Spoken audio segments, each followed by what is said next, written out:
너희 안에 이 마음을 품으라. 곧 그리스도 예수의 마음이니 그는 근본 하나님의 본체시나 하나님과 동등됨을 취할 것으로 여기지 아니하시고 오히려 자기를 비워 종의 형체를 가지사 사람들과 같이 되셨고 사람의 모양으로 나타나사 자기를 낮추시고 죽기까지 복종하셨으니 곧 십자가에 죽으심이라. 이러므로 하나님이 그를 지극히 높여 모든 이름 위에 뛰어난 이름을 주사 하늘에 있는 자들과 땅에 있는 자들과 땅 아래에 있는 자들로 모든 무릎을 예수의 이름에 꿇게 하시고 모든 입으로 예수 그리스도를 주라 시인하여 하나님 아버지께 영광을 돌리게 하셨느니라. 그러므로 나의 사랑하는 자들아, 너희가 나 있을 때뿐 아니라 지금 나 없을 때에도 항상 복종하여 두렵고 떨림으로 너희 구원을 이루라. 아멘. 기도하겠습니다. 할렐루야. 주님 감사합니다. 오늘 이제 예루살렘에 성전이 있는 그 도시에 이 세상의 왕이시고 우리의 주님이 되시는 예수 그리스도께서 오신 날입니다. 하나님, 두렵고 떨림으로 오늘 우리가 이 종려주의를 맞아서 하나님, 나를 성전으로 삼으셨사오니 주여 이 성전에 우리 주님을 영접하는 그 은혜를 덧입혀 주시옵소서. 오늘 시간 특별히 주의 말씀에 집중할 때 주의 말씀을 증거하고 증거된 그 말씀을 믿음으로 받아들일 때 말씀을 전하는 자나 받는 자 모두에게 하나님 살아계신 주님을 영접하는 놀라운 은혜를 덧입혀 주시옵소서.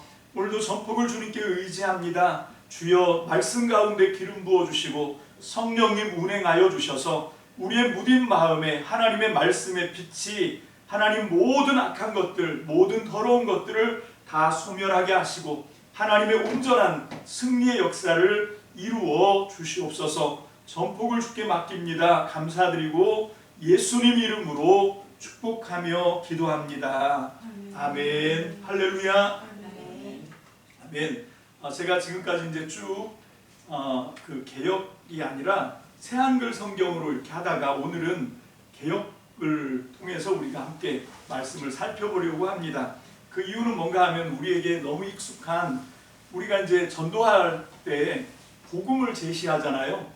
그렇게 할 때 우리가 그 복음 제시하는 구절들 이제 제가 우리 창구성구에 쭉 나열했는데 그것들을 처음에 제가 새한글 성경으로 이렇게 해보니까 이게 좀 낯설잖아요. 안 하던 걸 이렇게 하니까. 그래서 그 부분 때문에 오늘만 특별히 이렇게 개역 개정으로 한번 바꿨습니다. 여러분들이 제가 본문은 빌립보서 2장 5절로 12절 본문은 또 밑에다가 새한글 성경으로 이렇게 올렸었는데 여러분들이 그것도 한번 참조를 해보시면 서로 이렇게 비교하고 읽으면 이 성경 하나님의 말씀의 뜻을 우리가 좀 더 분별을 할 수가 있어요. 이게 여러 가지 한계가 있다고 저는 생각을 하는 게 하나님의 말씀이 우리에게 전달되려고 하면 어쩔 수 없이 우리의 소통의 수단인 언어, 말과 글로 이렇게 바꿔서 올 수밖에 없어요. 하나님의 음성으로 하나님이 말씀하시는 걸 알아들을 수 있는 피조물은 하나도 없습니다. 그래서 하나님이 우리가 서로 소통하는 우리의 언어, 우리의 문자로 하나님이 하나님의 말씀을 선포하셨거든요. 그게 이제 히브리어, 그리고 헬라어, 또 아람어 이런 걸로 이제 하나님이 말씀을 하신 거지요. 그렇게 했는데 또 그거를 또 다른 책의 언어와 문자로 이걸 번역을 하다 보면 이게 그 번역하는 사람들이 쓰는 그 전문가들끼리 하는 말이 있거든요. 그게 뭐냐면 번역은 반역이다 이런 말을 해요. 무슨 말인가 하면 이렇게 언어가 다른 걸로도 이렇게 번역을 하려고 하면 그 언어가 갖고 있는 정말 그 속에 들어있는 어떤 뉘앙스라든지 어떤 뜻 이런 것들이 온전하게 전달이 안 된다는 거예요. 이상하게 전달이 되고 100%가 다 이렇게 전달될 수 있는 그런 번역은 하나도 없다. 그래서 다들 하는 말이 그 번역의 한계를 통감하고 번역은 반역이구나 이제 이런 말을 한다고 해요. 이게 번역하는 인간의 소통체계인 언어만 달라도 번역하는데 이런 이 반역이라고 할 정도의 이런 한계가 드러난다고 하면 하나님의 뜻, 하나님의 말씀이 우리 인간에게 올 때 얼마나 많이 제한을 받고 얼마나 많이 이게 그 뜻이 왜곡되고 이런 것들을 우리가 좀 잘 겸손하게 생각하고, 그래서 정말 하나님의 뜻을 아는 것을 갖고 우리가 교만 떨면 안 돼요. 다 알았다 이런 거 없습니다. 우리는 정말 죽었다 깨어나도 하나님의 뜻을 온전히 분별할 수 없고, 다만 하나님께서 은혜로 우리에게 허락해 주시는 그 부분까지만 우리가 아는 거거든요. 그것만 알아도 이 세상을 뒤집어 놓을 수 있는 그런 하나님의 능력이라고 하는 사실은 확실합니다.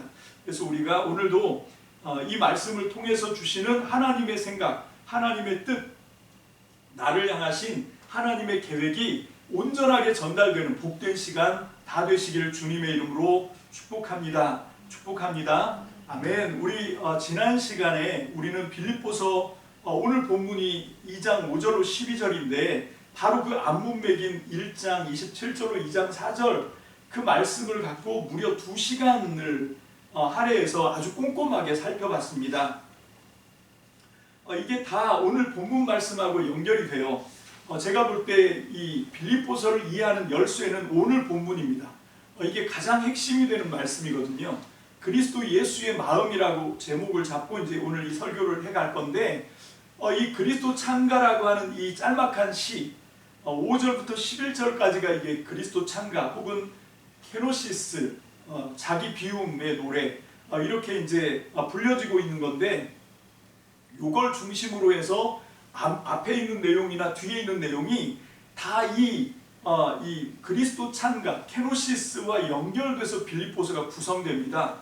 그래서 그 연관성을 좀 살펴보기 위해서 제가 2시간에 걸쳐서 그 앞문 맥인 빌립보서 1장 27절로 2장 4절을 2시간에 걸쳐서 함께 살펴봤어요. 첫 번째가 그러니까 2주 전이죠. 지지난주에 나와 함께 같은 싸움을 싸우자라고 하는 제목으로, 이게 좀 약간 다소 폭력적이고 선동적인 제목이었죠. 그런데 그 말씀 속으로 들어가 보면 이게 뭐 어떤 대상과 싸우자는 게 아니라 내가 싸워야 되는 싸움의 대상이 나 자신이라고 하는 거죠. 나 자신과의 처절한 싸움. 그러니까 나를 쳐서 하나님의 뜻에 온전하게 복종시키기 위해서 해야 되는 자기 자신을 완전히 내려놓는 차원의 싸움, 이걸 해야 된다는 거죠. 근데 이게 우리가 이 최초로 하는 싸움이 아닙니다. 사도 바울이 나와 함께 싸우자라고 얘기하잖아요. 그러면 사도 바울이 최초냐? 아닙니다. 오늘 우리는 이 본문을 통해서 빌립보서 2장 5절로 12절 오늘 이 말씀을 통해서 이 싸움을 제일 먼저 하신 분이 예수 그리스도시구나 하는 것을 우리가 알 수가 있죠. 여러분, 그렇습니다. 가장 맨 먼저 우리 주님 예수 그리스도께서 그러려고 사람의 몸을 입으시고 이 땅에 오셨어요. 2000년 전에 바로 정확하게 예수님이 인간의 몸을 입고 30년 조금 더 사신 33년 그거보다는 훨씬 좀 많을 거라고 저는 생각을 하는데, 어쨌건 33년의 그 예수님의 아주 짧은 인생을 통해서 예수님은 정확하게 이걸 하신 거예요. 자기 자신을 쳐서 복종시키고 자기를 부인하고 자기를 완전히 내려놓고. 마가복음 8장 34절 말씀 우리 함께 한 목소리로 봤습니다. 시작. 무리와 제자들을 불러 이르시되 누구든지 나를 따라오려거든 자기를 부인하고 자기 십자가를 지고 나를 따를 것이니라. 예수님을 따르는 많은 무리들과 제자들에게 예수님이 그냥 너희들 무늬만 그럴듯하게 나를 따라 줄줄 따라오지 말고 진짜 나를 따라오는 정말 참 제자가 되려고 하면 어떻게 해야 되느냐? 3가지를 말씀하세요. 첫 번째가 자기 부인이에요. 그 다음에 자기 십자가를 지래요. 그리고 예수님을 따라오라. 이 3가지거든요. 여러분, 자기 부인, 십자가 지고 그 다음에 나를 따라오라. 이 3가지를 말씀하셨는데, 여러분, 선생님은 자기는 하지 않고 제자들에게 제자들 보고만 자기를 부인하라 그러고 십자가를 지라 그러고 그리고 나를 따라오라 그러고 그렇게 하신 것이 아니라, 이 말씀을 하시기 전에 예수님은 이미 그렇게 살고 계셨던 거예요. 예수님은 이미 자기를 완전하게 내려놓고 부인하셨습니다. 여러분, 우리는 예수님이 2000년 전에 그 짧은 33년의 생애를 통해서 예수님이 살아가신 모습을 통해서 자기 비움이 무엇인지를 우리는 알게 되는 거예요. 저렇게 하는 게 자기를 부인하는 거구나. 저렇게 하는 게 십자가를 지는 거구나. 그렇죠. 예수님은 그 십자가를 지고 친히 골고다에 올라가셔서 그 모욕과 수치의 십자가, 벌거벗겨진 채로 십자가에 못 박혀서 고통과 처절한 죽음의 그 십자가를 지는 것을 완성하신 분이지요. 자기는 하지 않고 십자가를 져라 이렇게 말씀하시는 분이 아닙니다. 여러분, 이렇게 몸소 자기 자신이 먼저 부인의 본을 보여주시고 그리고 십자가 지는 모습을 보여주신 다음에 그 다음에 하시는 말씀이 뭡니까? 나를 따르라 해요. 그냥 이렇게 눈에 보이는 예수님을 현상적으로 그냥 발자국을 따라가라 그게 아니라 예수님이 살아가셨던 모습을, 자기 부인의 모습, 십자가를 지는 모습을 우리의 삶 속에서 재현해내라. 이게 나를 따르라는 말이죠. 여러분, 이게 예수님의 제자가 되는 그런 비결인 줄로 믿습니다. 여러분, 이게 자기가 먼저 솔선수범을 하고 몸소 본을 보여주고 그 다음에 그 앞에 서서 먼저 그 삶을, 그 가르침을 먼저 몸소 실천하면서 가르침을 베푸는 스승을 우리는 참된 스승이다 그렇게 말하죠. 자기는 그렇게 안 살면서 그냥 말만 그럴듯하게, 이론만 그럴듯하게 하면서 자기는 전혀 그런 삶을 살지 않고, 그러면 그걸 누가 따라가겠습니까? 여러분, 그래서 우리는 예수님이 우리의 삶에 진짜 본보기가 되셨구나 라고 하는 것을 우리는 온전히 깨닫게 되시기를 주님의 이름으로 축복을 드립니다. 아멘. 여러분, 이게 우리가 이제 사순절을 지나가면서 40일 동안 예수님의 발자취를 우리가 추적을 해본 거거든요. 그걸 통해서도 저는 아주 처절하게 예수님이 철저하게 사람 몸을 입고 이 땅에 오셔서 자기 부인의 삶을 사셨구나. 자기를 완전히 비우고 자기를 완전히 내려놓는 그런 자기 부인의 삶을 보여주셨구나. 그래서 사순절 동안 우리가 예수님을 묵상하면서 사순절 동안 우리가 말씀과 기도를 통해서 다른 걸 본 게 아니라 바로 예수님의 그런 자기 부인, 십자가를 지는 게 어떤 것인지를 우리는 봤습니다. 그리고 이제 예수님을 따라간 거거든요. 이제 사순절이 지나가고 난 뒤에도 우리는 계속해서 예수님이 나를 따라오려거든 하고 3가지 제시하신 거 예수님처럼만 하시면 되는 거예요. 예수님이 가셨던 그 길만 우리가 정말 그 길에서 탈선하지 않고 예수님을 끝까지 따라 하늘나라까지 가시기를 주님의 이름으로 축복합니다. 축복합니다. 아멘. 여러분, 고린도전서 11장 1절 말씀, 고린도전서 11장 1절, 사도 바울이 또 우리의 본이 되는데 바울이 그런 말을 하죠. 고린도전서 11장 1절입니다. 시작. 내가 그리스도를 본받는 자가 된 것 같이 너희는 나를 본받는 자가 되라. 그렇습니다. 사도 바울은 자기가 그렇게 예수님의 자기 부인 그리고 예수님의 십자가를 지는 삶을 그 바울이 자기 상황에 그걸 이제 적용을 시켜서 그런 삶을 자기가 살아낸 거지요.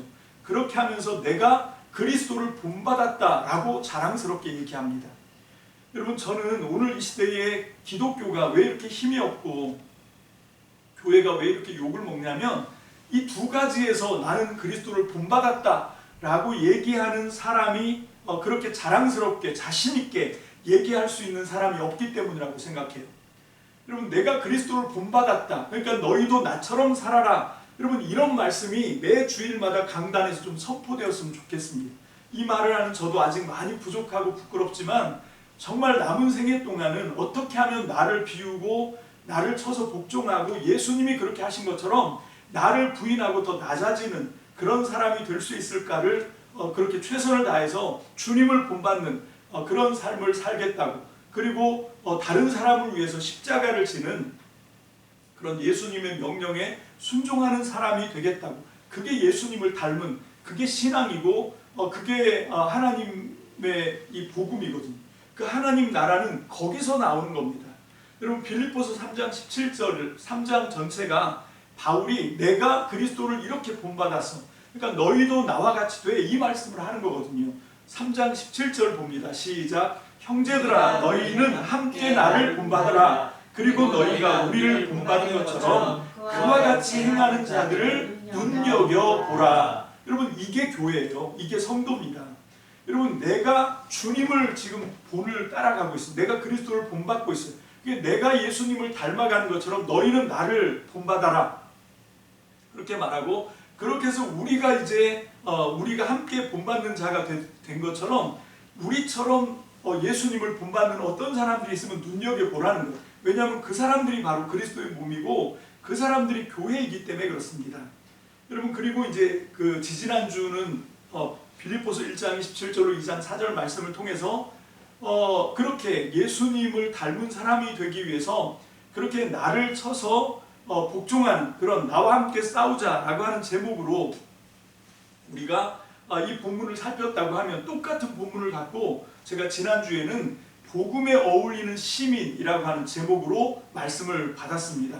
그렇습니다. 이게 우리가 이 복음에 어울리는 시민, 이건 똑같이 다른 말로 하면 그리스도를 닮아가는 삶이에요. 예수님을 닮아가는 삶, 이게 바로 복음에 어울리는 삶입니다. 똑같은 말입니다. 우리는 너무 복음을 어떤 신학적이거나 아니면 관념적이거나 사변적인 그런 생각에 머물러 있는 경향이 좀 있어 보입니다. 왜 그런가 하면 저도 처음에 복음을 제시받고 예수를 믿기로 했을 때 그런 식으로 예수님을 소개받았고 또 예수님을 믿었거든요. 그분들이 저한테 얘기할 때 이게 복음이야 라고 했던 게 뭐냐면 이 사도행전 16장 31절 거기에 보면 주 예수를 믿어라, 그러면 너와 내 집이 구원을 얻을 것이다, 이런 말씀을 저한테 이렇게 던져주면서 선택을 하라고 하더라고요. 그럼 그래서 갈등을 하고 고민을 하다가 이제 주님을 영접하고 뭐 이런 과정들을 사람들이 겪어가는데, 그렇게 이제 우리가 복음을 제시할 때 주로 사용되는 말씀들이 제가 거기 쭉 나열을 했는데, 에베소서 2장 8절 너희는 그 은혜에 의하여 믿음으로 말미암아 구원을 받았다, 이것은 너희에게서 난 것이 아니고 하나님의 선물이다, 뭐 이런 말씀. 또 요한복음 1장 12절 영접하는 자 곧 그 이름을 믿는 자들에게는 하나님의 자녀가 되는 권세를 주셨다. 요한복음 5장 24절 내가 진실로 진실로 너희에게 이르노니 내 말을 듣고 또 나를 보내신 이를 믿는 자는 영생을 얻었고 심판에 이르지 아니하나니 사망에서 생명으로 옮겼느니라, 이런 말씀. 우리가 너무 잘 아는 요한복음 3장 16절 하나님이 세상을 이처럼 사랑하사 독생자를 주셨으니 이는 그를 믿는 자마다 멸망하지 않고 영생을 얻게 하려 하심이라. 여러분, 이런 주옥 같은 말씀들이 요한복음에 특히 되게 많습니다. 6장 35절 예수께서 이르시되 나는 생명의 떡이니 내게 오는 자는 결코 줄이지 아니할 터이요 나를 믿는 자는 영원히 목마르지 아니하리라. 40절 내 아버지의 뜻은 아들을 보고 믿는 자마다 영생을 얻는 것이니 마지막 날에 내가 이를 다시 살리리라 하시니라. 또 요한복음 6장 47절 48절 되게 많이 적어놨네요. 그런데 이거보다 훨씬 더 많습니다. 진실로 진실로 너희에게 이르노니 믿는 자는 영생을 가졌나니 내가 곧 생명의 떡이니라. 할렐루야, 아멘. 여러분, 이런 말씀을 우리가 믿고 구원을 받는 거죠. 54절 55절에도 내 살을 먹고 내 피를 마시는 자는 영생을 가졌고, 우리 조금 전에 포도주와 빵으로 그거 한 거잖아요. 마지막 날에 내가 그를 다시 살리리니 내 살은 참된 양식이요 내 피는 참된 음료로다. 여러분, 이런 말씀들이 사람들을 전도할 때 많이 쓰는 말이거든요. 요한복음 6장 63절 대표적이죠. 살리는 것은 영이니 육은 무익하니라. 내가 너희에게 이른 이 말은 영이요 생명이니라. 또 7장에도 나를 믿는 자는 성경이 이름과 같이 그 배에서 생수의 강이 흘러넘친다 라고 하는 말씀들, 이거 말고도 내가 곧 길이요 진리요 생명이니 라고 하시는, 나로 말미암지 않고는 아버지께로 올 자가 없다 라고 하시는 요한복음 14장 6절 말씀. 여러분, 이런 것들을 우리가 다 암송을 하고 있다가 예수 믿는 게 뭐야, 어떻게 하면 구원을 받아 할 때 이런 제시들을 하거든요. 우리가 저도 그렇게 하고, 또 요한복음 15장 5절 같은 경우 나는 포도나무요 너희는 가지니 네가 내 안에 내가 네 안에 있으면 너희는 양식을 얻고 더 풍성하게 얻고 이런 말씀. 또 나는 문이다, 나는 생명의 문이다, 그래서 이 문으로 들어가고 나가는 자마다 생명의 꼴을 얻되 더 풍성히 얻게 된다, 이런 말씀 너무 많아요. 여러분 너무 많은데 이런 말씀들을 우리가 그냥 이렇게 이 구절들을 암송하고 그것들을 자꾸 반복하고 그걸 얘기하고 듣고 이러다 보니까 이게 복음이고 이걸 그냥 덥석 받아들이면 구원을 받는 거구나 이렇게 생각을 하는데, 여러분 이게 말과 글은 그냥 듣고 읽는 것으로 끝나는 게 아니에요. 그 말과 글을 전달하고 또 기록하는 그 사람의 의도가 정확하게 전달돼야 됩니다. 여러분 하나님이 인간의 언어로 우리에게 이 복음이라고 하는 요한복음도 그렇고 지금까지 우리가 쭉 들었던 사도행전 16장 16절 말씀 이런 말씀들 우리가 쭉 지금 제가 나열을 했는데, 여러분 이런 말씀들을 우리가 그냥 우리식으로만 들으면 안 되고 그 말씀의 의도가 뭔가, 이 말씀을 처음에 우리에게 전달해 주신 그 하나님 아버지, 예수님, 성령님, 그분들이 이 말을 통해서 결국 우리를 어떻게 변화시키고 어떻게 바꿔놓기를 원하시는가 하는 그 의도를 깨달아야 돼요. 여러분 거기에는 뭐가 있냐면 복음은 사변이나 관념이 아니라는 겁니다. 복음은 실제로 내 삶에서 그게 살아내져야 되는 거지. 여러분 내 삶에서 실제로 그런 삶의 변화가 일어나야 그게 복음이지, 그냥 나는 그 복음을 듣기 이전과 이후가 전혀 다를 바가 없는데 여전히 똑같이 미워하고 똑같이 자기 욕심으로 살아가고 똑같이 남들을 혐오하고 이런 삶을 똑같이 살면서 나는 복음을 귀로 들었어, 머리로 내가 이해했어, 그러니까 나는 구원받았어, 그럴까요? 저는 아닐 거라고 생각합니다. 이게 구원이라고 하는 건 절대로 그런 개념이 아니에요. 그거를 가장 잘 설명하고 있는 것이 바로 오늘 우리가 접하는 이 바울이 빌립보 성도들에게 쓴 이 빌립보서입니다. 이 빌립보서의 말씀은 그런 것들을 남김없이 깨뜨려요. 그런 것들은 조금도 들어올 수 있는 여지를 안 줍니다. 여러분 여기서 철저하게 무슨 얘기를 하냐면 복음은 삶으로 살아내는 거지, 그거를 알았다고 해서 그런 어떤 내용들을 이론적으로 정리했다고 해서 내가 그것들을 내가 아는 것뿐만 아니라 누군가에게 잘 설명할 수 있다고 해서 그것이 우리에게 구원이고 그것이 우리에게 복음이고 아니라는 거예요. 여러분 복음에 어울리는 사람이 돼야 됩니다. 복음에 합당한 사람이 돼야 되는 거죠. 여러분 위대한 일을 하고 싶습니까? 그러면 먼저 위대한 사람이 돼야 돼요.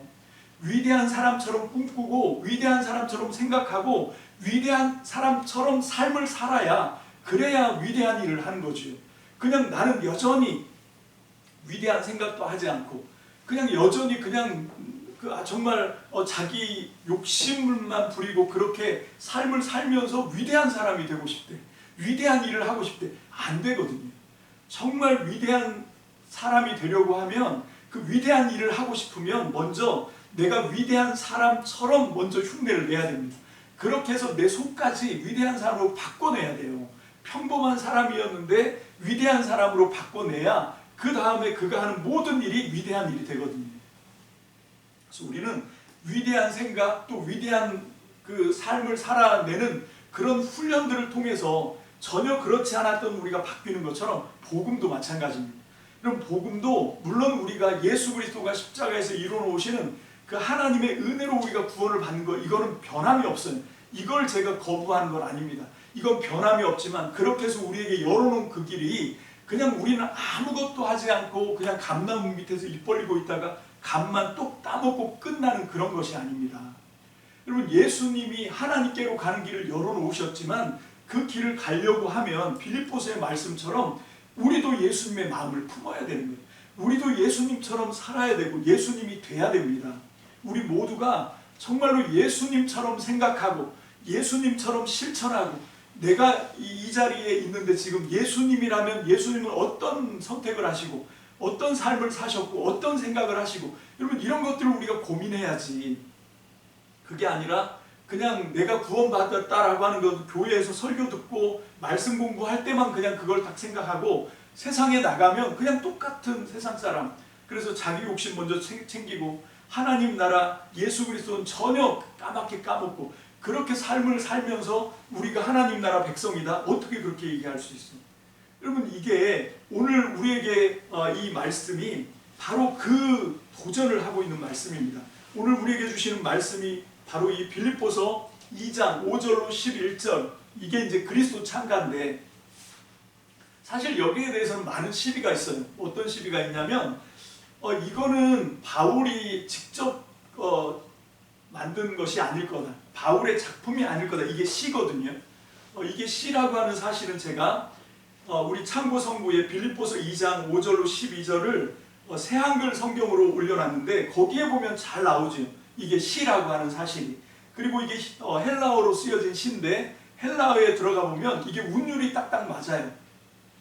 그래서 많은 학자들이 뭐라고 주장하냐면 이거는 그리스도 찬가라고 해서 초대교회가 아마 예배 시간에 모임 시간에 하나님을 경배할 때 불렀던 찬송이었을 거다.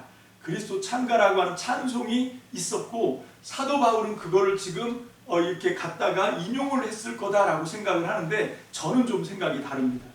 그렇다고 하기에는 빌립보서 다른 내용들하고 이 그리스도 찬가의 내용이 너무 잘 이게 어우러져요.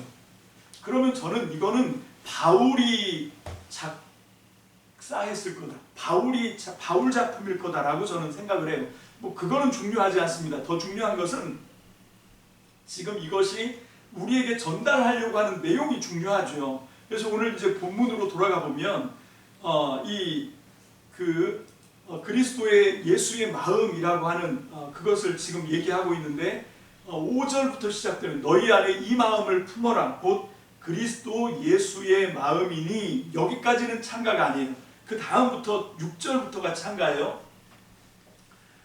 예수님 그분은 근본 하나님의 본체시지만 하나님과 동등됨을 취할 것으로 여기지 아니하시고 오히려 자기를 비워 종의 형체를 가지시고 사람들과 같이 되셨고 사람의 모양으로 나타나사 자기를 낮추시고 죽기까지 복종하셨으니 곧 십자가의 죽으심이라. 이러므로 하나님이 그를 지극히 높여 모든 이름 위에 뛰어난 이름을 주사 하늘에 있는 자들과 땅에 있는 자들과 땅 아래에 있는 자들로 모든 무릎을 예수의 이름에 꿇게 하시고 모든 입으로 예수 그리스도를 주라 시인하여 하나님 아버지께 영광을 돌리게 하셨느니라. 아멘. 자, 요 짧은 시입니다. 요 짧은 시인데요.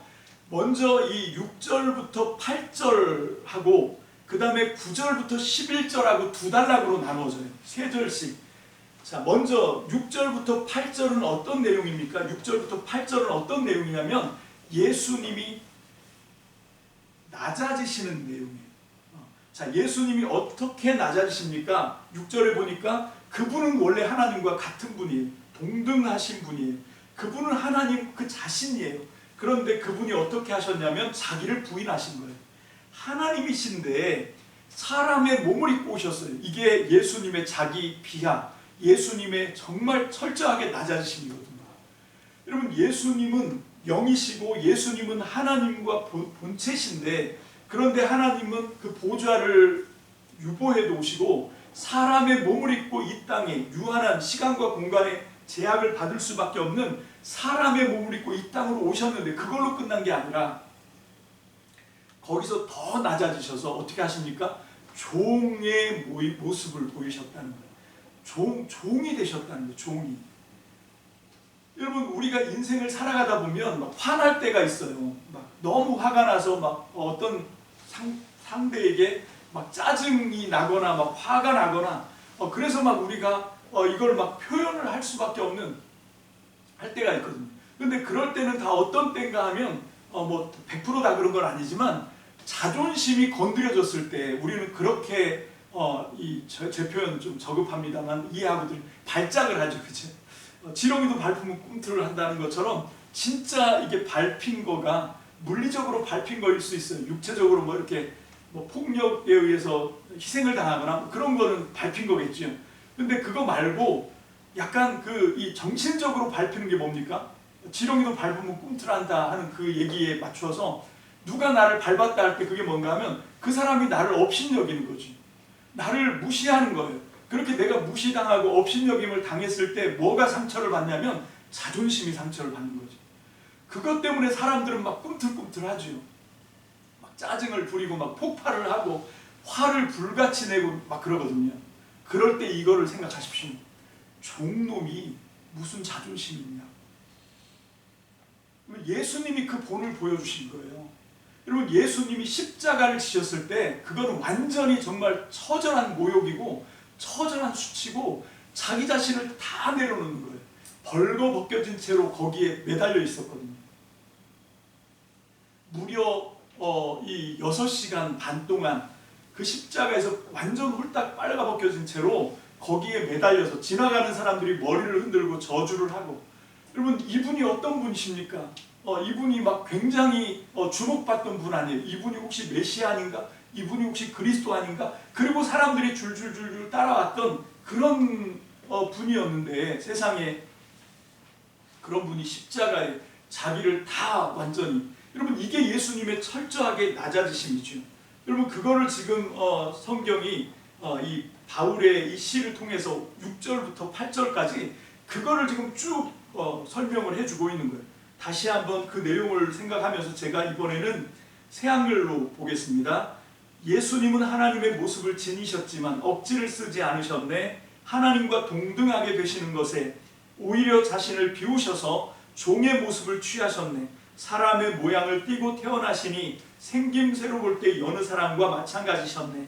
자신을 낮추셔서 죽기까지 순종하셨네. 십자가에서 죽기까지. 여러분 우리가 닮아야 되는 것은, 포인트는 여기 있습니다. 낮아지는 것. 근데 솔직히 여러분 두 손을 우리 양심에다가 손을 대고 가슴에다가 손을 대고 한번 진중하게 생각해 보십시오. 우리 솔직히 이거 닮고 싶어요? 예수님의 이렇게 철저하게 낮아지심. 그래서 정말 자존심이 상했다고 생각하는 순간에도 나를 부인해야 돼. 나를 내려놔야 돼. 종놈이 무슨 자존심이 있어. 그리고 그냥 밟히는 대로 그냥 밟으십시오 하고 그냥 받아들여야 돼. 여러분 이런 것을 담고 싶은 사람이 세상에 누가 있어요? 우리는 다 뭐가 담고 싶으냐면 그 다음 적이 담고 싶은 거예요.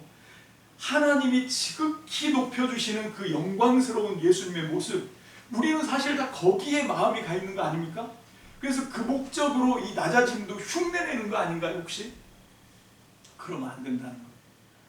그러면 예수님의 마음을 담는 게 아니에요. 이건 완전히 정말 이 심보가 다 드러나는 것이 도둑놈 심보인 거예요. 우리의 마음은 전부 다 높아지고 영화롭게 되고 영광을 받고 이런 데 있으면서 그냥 그걸 위해서 수단으로 예수님의 낮아지심을 대충 흉내내고, 그러니까 우리는 가짜인 거예요. 그러니까 진정한 참 믿음이 안 생기는 거예요. 우리 교회 이름이 참믿음 교회인데 진짜 우리가 그 참믿음 경지에 올라가려고 하면 영광, 영화롭게 되는 거, 높아지는 거, 여기에는 정말 우리가 이걸 끊어야 되는데, 그런데 인간인지라 어쩔 수 없이 우리의 눈길이 글로 가요. 어쩔 수 없이 우리의 마음이 그쪽으로 쏠리게 돼 있습니다. 그럴 때마다 어떻게 합니까? 십자가에 못 박히신 예수님을 보는 거죠. 예수님의 말씀을 보는 겁니다. 그래서 예수님처럼 돼야지 하고 나와 처절하게 싸우는 거예요. 그게 지지난주에 했던 나와 함께 이 싸움을 싸우자, 바울이 그렇게 우리에게 도전했던 그 모습인 거예요. 낮아지는 거, 점점 더 자기를 완전히 비우는 거. 여러분 이게 우리 기독교의 정말 가장 중요한 메인 스트림이 돼야 됩니다. 이게 우리의 주류의 흐름이 돼야 돼요. 그렇게 할 때 기독교는 절대로 오염되지 않습니다. 절대로 기독교가 욕을 먹는 일은 없어요. 여러분 초대교회가 바로 이 모습 때문에, 초대교회 그 정말 한 줌도 안 되는 사람들이 제국을 뒤집어 엎었어요. 로마 제국이 복음 앞에 무릎을 꿇었다. 예수 믿는 사람들 사자 먹이로 집어 던져주고 톱으로 쓸고 기름에다가 튀겨 죽이고 별짓을 다 해도 이 사람들이 바로 이 모습, 예수님처럼 낮아진 모습, 예수님처럼 종이 되는 모습, 예수님처럼 자기를 비우는 그런 십자가의 삶을 살아내니까 결국은 대제국이 무릎을 꿇었습니다. 지금도 여러분 교회가 정말 이걸 회복해야 돼요. 이거 그리스도 예수의 마음. 여러분 이 예수님의 마음을 회복하시길 주님의 이름으로 축복합니다. 아멘. 그렇게 할 때 어떤 역사가 벌어지는가? 그래서 예수님이 높임을 받으신 건데, 여러분 다시 말합니다. 여기에는 너무 마음을 주지 마셔야 되는데, 근데 어쩔 수 없죠. 또 오늘 주신 말씀이니까 또 한번 읽어보겠습니다. 이번에는 같이 볼까요? 빌립보서 2장 9절부터 11절까지를 새한글 성경으로 다 함께 봅니다. 시작. 그래서 하나님도 예수님을 높이 높여주셨네.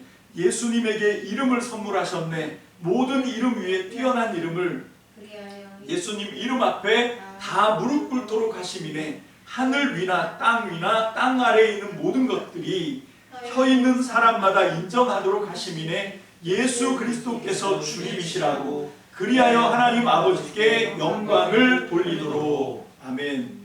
자, 여기서 우리는 힌트를 좀 얻어야 되는 게 바울은 어떻게 했냐는 거예요. 바울은 지금 예수님의 마음을 가지려고 애를 쓰고 있고 그게 빌립보서 편지에 구구절절이 잘 나와 있는데, 근데 바울은 무슨 얘기하냐면 영광은 주님이 받으시고 나는 그냥 낮아지겠습니다. 그리스도의 남은 고난을 내 몸에 채우겠습니다. 이 자세로 살아요. 사도 바울이 자기를 안 알아준다고 막 꼬약거리지 않습니다. 심지어는 지금 옥에 갇혔거든요. 복음을 위해서 수고하다 옥에 갇혔는데 기쁘다 그래요. 밖에 있는 자기 때문에 복음을 받아들였던 헬라 사람들이 오히려 그 로마의 어떤 상황 때문에 헬라 사람들이 이번에 살짝 등을 돌리고 이게 바울을 배신한 거지. 바울 잘됐다, 옥에 갇혀있네, 잘됐네, 이렇게 비방을 하는데도 불구하고 바울은 난 기쁘다 이렇게 얘기하죠. 이렇게 해서 저 사람들도 나를 좀 안 좋은 의도지만 비방할 목적으로 열심히 복음을 전하고 있고, 너희들은 내가 안타까우니까 또 너희들 나름으로 열심히 복음을 전하고, 그래서 그리스도의 복음이 전파가 되니까 나는 뭐 너무 행복하다. 내가 설사 여기서 그냥 내 생애가 여기서 끝난다고 하더라도 나는 기쁘다 이렇게 얘기하잖아요. 그러면 이게 어떤 자세인가 하면 이 높아짐에는 일도 마음이 없는 거죠. 어떻게 이렇게 할 수 있냐? 바울은 사람 아니냐? 제가 볼 때는 바울도 높아지고 싶은 사람이었을 거예요.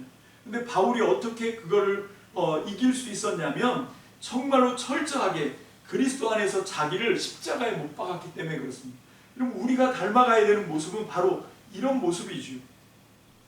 여기서 먼저 우리는 예수님에게 하나님이 9절 말씀이죠. 이러므로 하나님이 개역입니다. 그를 지극히 높여 모든 이름 위에 뛰어난 이름을 주셨다라고 하는데 그게 어떤 이름일까라고 하는 거예요.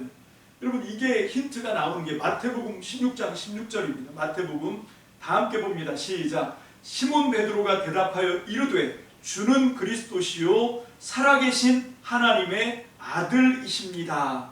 자, 이때 최초로, 제가 볼 때는 최초로 예수님을 크리스토스라고 부른 거예요. 이게 그리스도거든요. 이게 메시아, 히브리어로 메시아라고 하는 말을 헬라어로 바꾸면 이게 그리스도가 되는 거예요. 기름 부음을 받았다라고 하는 뜻입니다. 여러분, 그것뿐만 아니라 베드로가 뭐라고 고백하냐면 살아계신 하나님의 아들이십니다. 호휘오스 투 데우 투 존토스. 여러분, 이게 존토스가 살아계신, 데우가 하나님, 휘오스가 아들, 당신은 살아계신 하나님의 아들이십니다. 그리고 당신은 메시아입니다 라고 신앙을 고백하거든요. 근데 이게 그전에도 예수님을 막 이렇게 그리스도라고 부르고 예수님을 막 하나님의 아들이라고 막 부르고 있었는데 생뚱맞게 베드로가 또 이렇게 얘기한 게 아니라 이게 베드로가 최초로 입에서 고백을 한 거예요. 예수님을 메시아라고. 그럼 그전에는 뭐라고 불렀냐? 그럼 예수님은, 우리는 예수 그리스도 하니까 예수가 성이고 그리스도가 이름이고 이렇게 잘못 알고 있는데 아닙니다. 여러분, 그냥 예수아라고 불렀을 거예요. 그리고 제자들은 랍비 이렇게 불렀을 거고요. 이게 랍비가 선생님 이런 말이거든요. 예수님을 그냥 예수님, 예수아 혹은 랍비 이렇게 부르고 있는데 이 가이사랴 빌립보, 이게 이제 가이사랴랑 가이사랴 빌립보를 따로 여러분들이 좀 아셔야 돼요. 가이사랴는 어디 있냐면 지중해 쪽에 있습니다. 거기 유대 총독의 관저가 있는 데가 가이사랴예요. 바울이 58년부터 60년까지 2년 동안 거기에 감금되어 있다가 거기서 이제 로마 황제에게 재판을 받겠다 해갖고 이 알렉산드리오를 타고 로마로 이송을 해서 가는, 거기 감옥 2년 있었던 거기가 가이사랴입니다. 가이사랴 빌립보는 어디냐면 갈릴리 호수에서 북쪽으로 올라가면 헐몬산 가기 전에 있는 데가 가이사랴 빌립보예요. 여러분, 이건 지명적으로 좀 다르다는 걸 여러분들이 아시고, 예수님이 일부러 가이사랴 빌립보로 제자들을 끌고 갔어요. 거기서 물어보죠. 사람들이 나를 누구라고 하냐? 그 다음에 너희는 나를 누구라고 하냐? 라고 물어봤을 때 베드로가 그때 최초로 예수님은 그리스도십니다, 예수님은 살아계신 하나님의 아들이십니다 라고 고백을 한 거예요. 여러분, 그것도 있고, 그 다음에 요한복음 20장 28절 보겠습니다. 요한복음 20장 28절 다 같이 읽습니다. 시작. 도마가 대답하여 이르되 나의 주님이시요 나의 하나님이시니라. 이시니이다. 아멘. 자, 이것은 예수님의 부활을 목격하는 자리에 다른 제자들과 함께 있지 않다가, 그래서 다른 제자들은 다 부활하신 예수님을 만났단 말이에요. 그리고 나서 이 사람들이 이제 디두모 도마라고 하는 제자가 있었는데, 이 도마에게, 얘는 그때 없었어. 그래서 부활하신 주님을 아직 못 봤어요. 근데 다른 제자들은 다 봤거든요. 그래서 제자들마다 전부 예수님은 부활하셨다 이러고 부활의 증인으로 증언을 막 하는 거예요. 부활을 증언하기 시작합니다. 예수님이 부활하셨다. 그랬더니 이 도마가 도저히 믿어지지가 않는 거지요.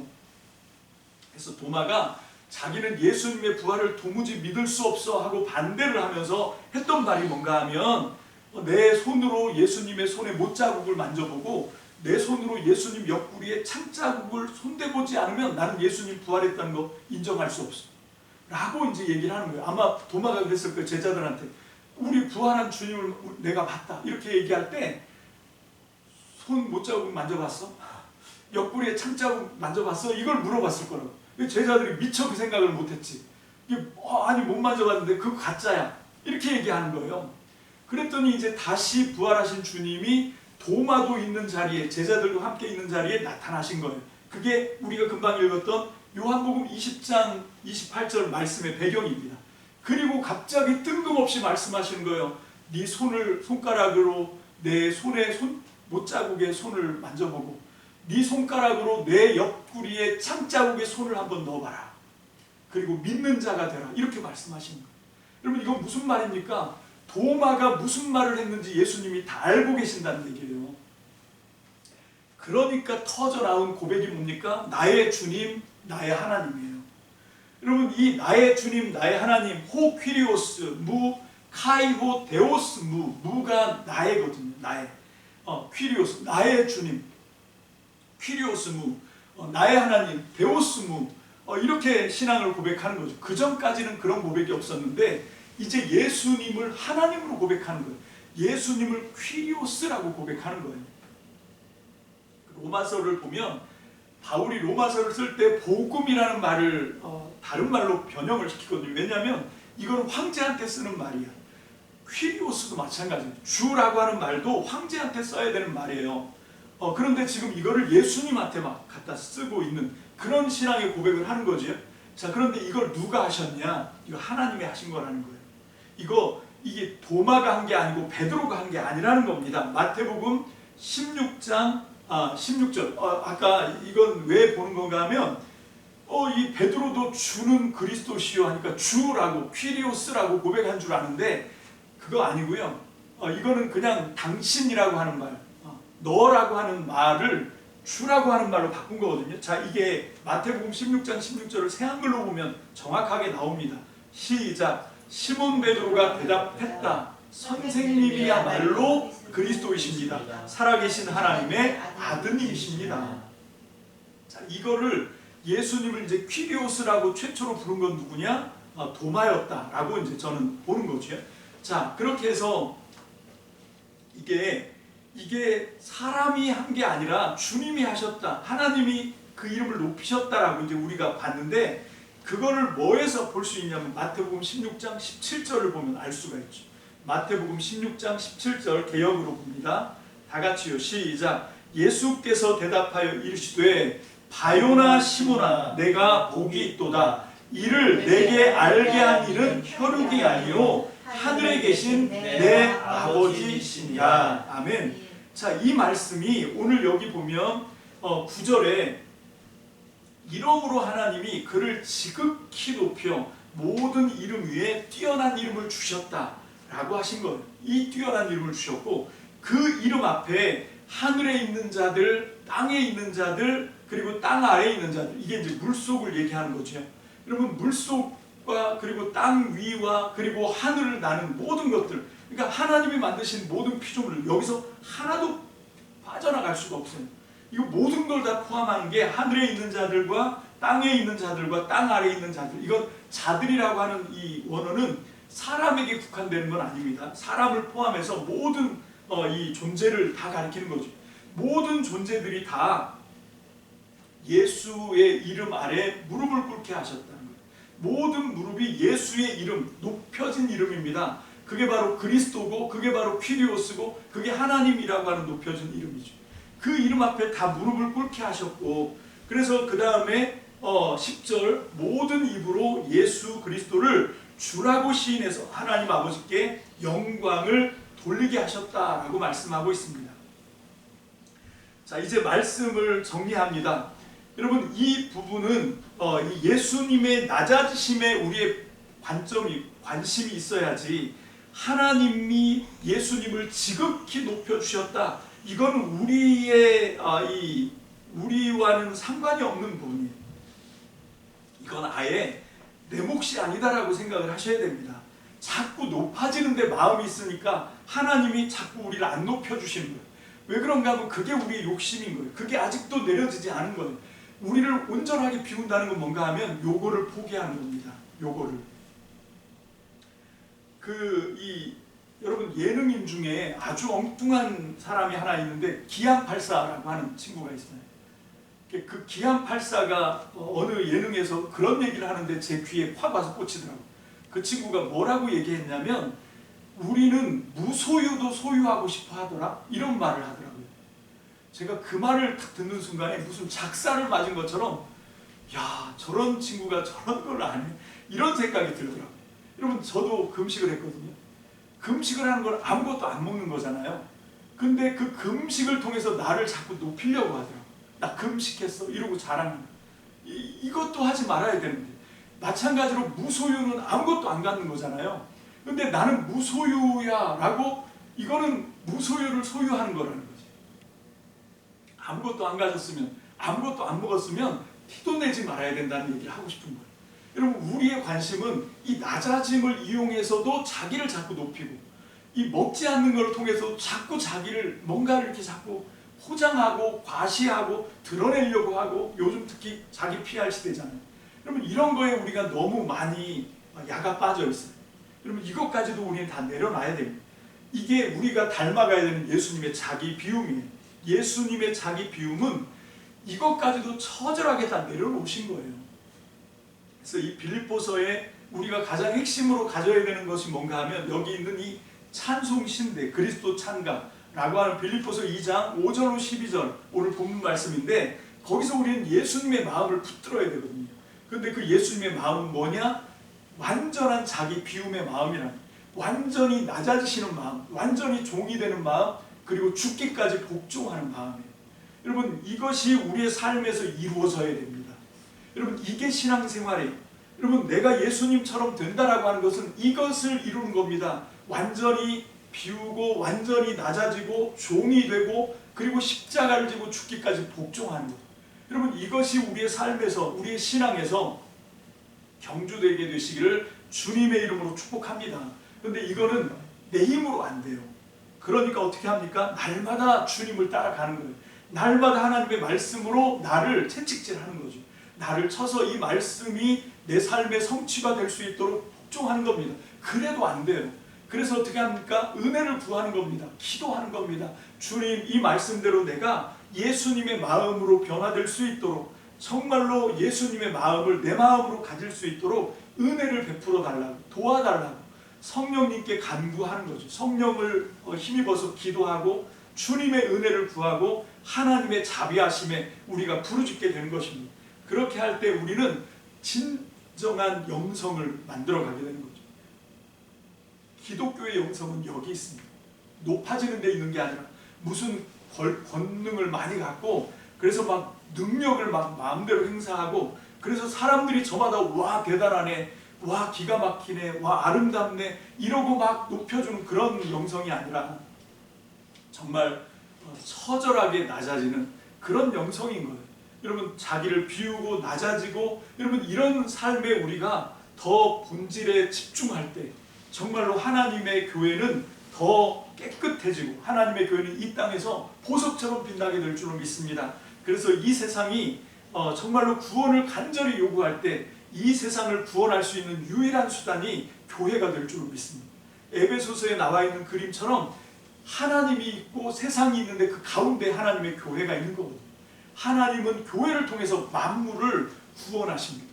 여러분 그런 교회의 본질, 그런 교회의 모습을 회복할 수 있도록 저와 여러분들이 먼저 정말로 이 말씀에 그냥 이걸 아는 것으로 멈추는 것이 아니라 이 말씀에 저와 여러분들의 남은 생애를 다 걸고 이 말씀의 경주에서 이 말씀대로 이루어내는 저와 여러분들이 되시기를 주님의 이름으로 축복합니다. 기도하겠습니다. 할렐루야. 주님 감사합니다. 오늘 이 시간 정말로 우리로서는 불가능한 그리스도 예수의 마음을 품으라 라고 하시는 말씀 우리가 들었습니다. 하나님, 오늘 이 말씀을 우리가 잘 새겼습니다. 잘 들었습니다. 하지만 이것은 우리의 힘과 우리의 능력과 우리의 지혜로 되지 않은 것을 우리가 고백합니다. 그래서 우리는 항상 복종하고 두렵고 떨림으로 주님께 간구함으로 이 은혜를 구해야 할 줄로 믿습니다. 아버지 하나님, 정말로 우리 참믿음교회에 사랑하는 귀한 성도님들의 소원을 들어주시고 간구를 들어주셔서 오늘 이 말씀이 저들의 삶 속에, 저들의 영혼 속에 온전히 성취되는 하나님의 말씀이 주님의 약속이 되게 하여 주시옵소서. 감사드립니다. 예수님 이름으로 축복하며 기도합니다. 아멘.